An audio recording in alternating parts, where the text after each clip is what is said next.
Ky vllai musliman I cili na trajtoi tem nga regjimi I Enver Hoxhës, duhet di që nga periudha 67 e deri në 90-ën, regjimi që represiv, I fort dhe me qëllimin e vetëm për kultin e individit. Të zëvendësonte gjithë besimet, të dot muslimanët, krishterët, të gjithë me besimin për diktatorë. Megjithatë, jo se duhet ta lavdëroj, po qyteti im, në cilin unë jetoj, rri, është një nga qytetet I cilin në tabanin e tij, në genin e tij, në dashurinë e tij e ka Islami. Këtu shifin gjithë kontributet. Në qytetin tonë kanë qenë me disa mbi 10-12 xhami, ndërtuar nga qytetarët e qytetit Kavajës.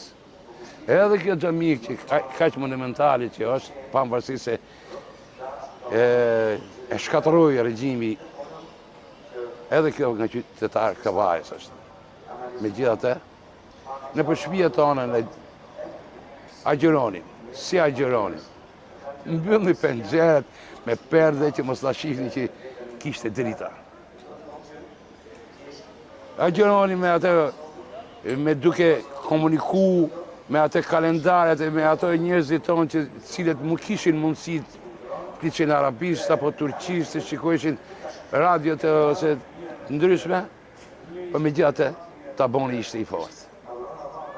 Edhe ajo I rezistoi diktaturës, I rezistoi përçarjes, sepse qyteti ku jim është qytet shumë unik. Ne e njohim njëri tjetrin deri ke stërgjyshi.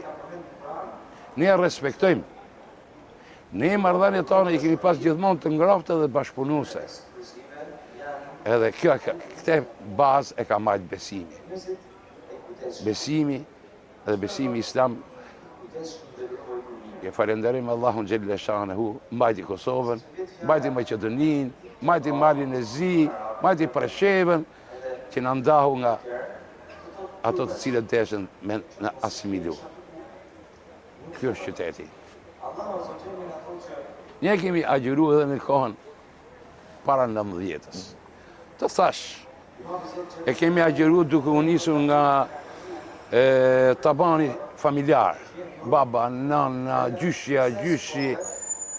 Unë kam Kur'an aty në shtëpi 100 vjeçar, që e lexonte nana ime ashtu fshehtasi. Kur mas 19-s u shtyrua. Kemi bërë aktivitete. Kemi punuar, kemi kontribuar, se kemi qenë të lirë dhe falë Zotit ndihmat të ndryshme që erdhën nga shoqatat të ndryshme, përgatitën dhe imamët, hoxhallarët tonë, myftit tonë, drejtuesit e komunitetit tonë, në qytete dhe në qendër. Edhe I krijuan vendit tonë një atmosferë të re, një atmosferë shkencore islame. Domethënë, jo islam si që kishim marrë nga trashëgimia e prindërve tonë, por tash me baza, me hadith, me sheriat, me sunet, me fik e gjitha parimet si duhet ecë një musliman në jetë. Dhe për këtë jemi të gëzuar. E falenderojmë Allahun xhelle shanehu.